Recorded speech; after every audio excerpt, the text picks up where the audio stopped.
నమస్తే folks, welcome to my channel. Folks, జీవితం అనేది ఒక ప్రశ్న లాంటిది. ఎవరు సమాధానం చెప్పలేరు. చావు అనేది సమాధానం లాంటిది. కానీ దాన్ని ప్రశ్నించే ధైర్యం ఎవరికీ ఉండదు. అసలు నేను ఈ మాట చెప్పడానికి గల కారణం బాలకృష్ణ కూతురు నారా బ్రహ్మిణి విషయమే. ఇటీవల నందమూరి బాలకృష్ణ ఒక సినిమా షూటింగ్లో యాక్షన్ సన్నివేశం చేస్తుండగా గాయపడిన విషయం మనందరికీ తెలిసిందే. శ్రీ గాయత్రీదేవి జ్యోతిష్య పీఠం, గాయత్రీదేవి ఉపాసకులు, ప్రముఖ జ్యోతిష్యులు శ్రీ సాయినాథ సిద్ధాంతి గారు మీ జీవిత సంపూర్ణ భవిష్యత్తు తెలుపగలరు. స్త్రీ పురుష వశీకరణం 100% గ్యారంటీ. మీకు ఎటువంటి సమస్యలున్నా తాంత్రిక మాంత్రిక పూజలు చేసి పరిహారం చేయగలరు. స్త్రీ మరియు పురుష వశీకరణం, ప్రేమ వశీకరణం, భార్యాభర్తల వశీకరణం చేయబడును.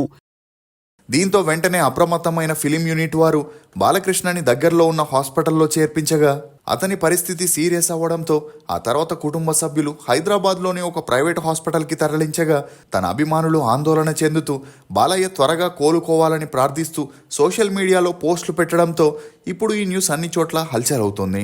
ఇక ఈ క్రమంలోనే బాలయ్య పెద్ద కూతురు నారా బ్రహ్మిణి తన తండ్రి ఆరోగ్యంపై అప్డేట్ ఇస్తూ నాన్నకి షూటింగ్లో మోకాలికి తీవ్రంగా దెబ్బ తగలడంతో చెక్ చేసిన డాక్టర్లు తనకి ఆపరేషన్ చేయాలని సూచించగా ఆ సర్జరీ తనకి పూర్తిగా సక్సెస్ అయిందని, అతను ప్రస్తుతానికి తన పాత ఉత్సాహాన్ని తిరిగి పొందేందుకు ప్రయత్నిస్తూ ఒక నెల రోజులు రెస్ట్ తర్వాత షూటింగ్లో పాల్గొంటారని, అతనిపై మీరు చూపించిన అపారమైన ప్రేమకి చాలా ధన్యవాదాలని, మీ అందరికీ ఎంతో రుణపడి ఉన్నాము అంటూ 3 రోజుల్లో నాన్నని డిశ్చార్జ్ చేసి ఇంటికి తీసుకెళ్తామని చెప్పగా ఆ ఆపరేషన్ సక్సెస్ అయిందని తెలిసి బాలయ్య అభిమానులు ఊపిరి పీల్చుకుంటూ త్వరగా అతను కోలుకోవాలని సోషల్ మీడియాలో విషెస్ని తెలియజేస్తున్నారు. అసలు హీరోయిన్ అవ్వాలనుకున్న బ్రహ్మిణి బిజినెస్ ఉమెన్గా ఎలా ఎదిగింది? లోకేష్తో బ్రహ్మిణి పెళ్లి ఎవరు ఫిక్స్ చేశారు? బ్రహ్మిణి తన తండ్రితో కలిసి గోడ దూకాల్సిన అవసరం ఎందుకు వచ్చింది? బ్రహ్మిణి చేస్తున్న బిజినెస్ ఏంటి? ఆమె నెట్వర్త్ ఎంత? అనే నమ్మలేని నిజాన్ని ఈ వీడియోలో చెప్పడానికి నేను ప్రయత్నిస్తాను. మీరు మాత్రం ఈ వీడియోని పూర్తిగా చూడండి. వివరాల్లోకి వెళితే, కాకినాడకి చెందిన SRMT owner, successful business man అయిన దేవరపల్లి సూర్యారావు గారి పెద్దమ్మాయి వసుంధరాదేవిని బాలకృష్ణ ఎక్కువగా కట్నం తీసుకొని 1982లో అంగరంగ వైభవంగా పెళ్లి చేసుకోగా అప్పట్లో ఈ న్యూస్ అన్ని చోట్ల హల్చలైంది. ఇక వీరి అన్యోన్య సంసారానికి గుర్తుగా 3 పిల్లలు జన్మించగా అందులో మొదటి అమ్మాయే బ్రహ్మిణి. ఈమె 1987 డిసెంబర్ 21న చెన్నైలో జన్మించగా అప్పట్లో సినిమా ఇండస్ట్రీ చెన్నైలో ఉన్న కారణంగా బ్రహ్మిణి తన స్కూలింగ్ని చెన్నైలోనే పూర్తి చేసింది. ఇక ఈ క్రమంలోనే సినిమా ఇండస్ట్రీ చెన్నై నుండి హైదరాబాద్కి షిఫ్ట్ అవ్వగా ప్రస్తుతం బాలకృష్ణ ఉండే ఇంట్లో అప్పట్లో చంద్రబాబు కుటుంబం ఉండేది. అలా ఎప్పుడైతే బాలకృష్ణ హైదరాబాద్కి వచ్చారో చంద్రబాబు ఆ ఇంటిని ఖాళీ చేసి మరో ఇంటికి వెళ్ళగా బాలకృష్ణ తన ఫ్యామిలీతో అక్కడే సెటిల్ అయ్యారు.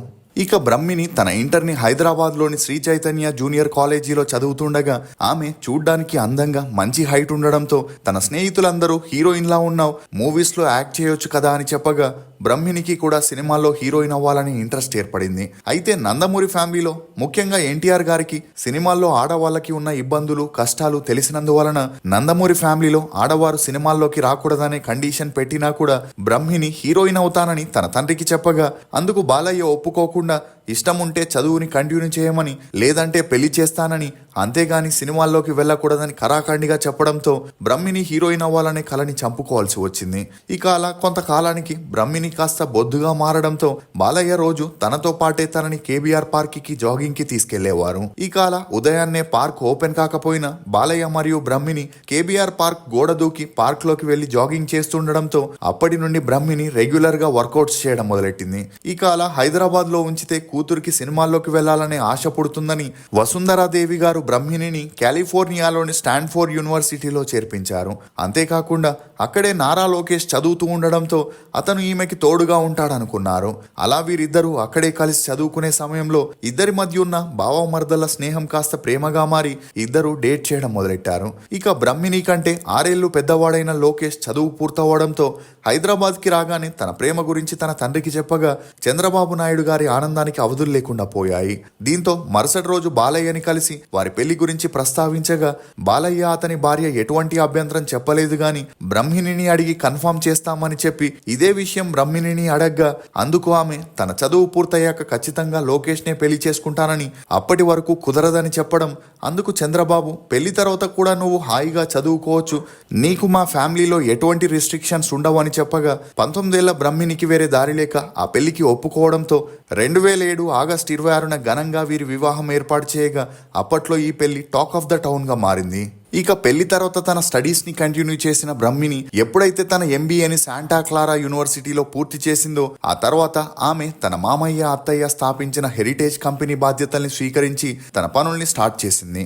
ఇక ఈ క్రమంలోనే బ్రహ్మిణి నారా లోకేష్ అన్యోన్య సంసారానికి గుర్తుగా దేవాంశ అనే కొడుకు కూడా జన్మించాడు. ఇక అలా బ్రహ్మిణి హెరిటేజ్ కంపెనీని సక్సెస్ఫుల్ గా రన్ చేస్తూ తెలుగు రాష్ట్రాల్లోనే కాకుండా కర్ణాటక, తమిళనాడు, కేరళ, ఢిల్లీ, ఒరిస్సా రాష్ట్రాల్లో హెరిటేజ్ బ్రాంచ్లని ఓపెన్ చేసి నిల్లాదాయంలో ఉన్న హెరిటేజ్ సంస్థని 4,500 కోట్ల రూపాయల వ్యాపారం చేసే సంస్థగా మార్చి గోల్డెన్ పీకాక్ అవార్డుని కూడా అందుకున్నారు. ఇక ఈ క్రమంలోనే ఈమె మాట్లాడుతూ తన తాతగారైన ఎన్టీఆర్ గారు పాలమ్మడం ద్వారా తన జీవితాన్ని ప్రారంభించారని, అందుకే తన మూలాలని మర్చిపోకూడదని పాలు పెరుగు ఉత్పత్తుల రీటైల్ సంస్థని అత్యంత పవిత్ర దేవాలయంగా చూసుకుంటానని చెప్పుకొచ్చింది. ఇక అలా హెరిటేజ్ సంస్థ ద్వారా రైతులు పాలు పెరుగు ఇతర ఉత్పత్తులని అందించిన వెంటనే వారికి పేమెంట్ అందేలా తనే దగ్గరుండి చూసుకుంటానని, అంతేకాకుండా రైతులు ఆవులు గేదెల్ని తీసుకునేందుకు తను 100 కోట్లలో రుణాలిప్పించి వారి ద్వారానే దేశవ్యాప్తంగా హెరిటేజ్ బ్రాండ్ ని విస్తరింపజేయడంలో ఆమె ప్రధాన పాత్ర పోషిస్తుందనే చెప్పొచ్చు. ఇక అలా భువనేశ్వరి గారితో కలిసి ఎన్టీఆర్ ట్రస్ట్ బోర్డ్ ని స్థాపించి దానికి ట్రస్టీగా ఉంటూ తల్లిదండ్రులు లేని 1600 మంది పిల్లలకి, ముఖ్యంగా అమ్మాయిలకి మంచి ఎడ్యుకేషన్ ఇప్పిస్తూ హయ్యర్ స్టడీస్ కోసం స్కాలర్షిప్ ని కూడా ఇస్తూ వస్తుంది. అంతేకాకుండా తన తండ్రితో కలిసి బసవతారకం క్యాన్సర్ హాస్పిటల్లో బోర్డు మెంబర్ గా ఉంటూ తనదైన సేవలు చేస్తూ వస్తుంది.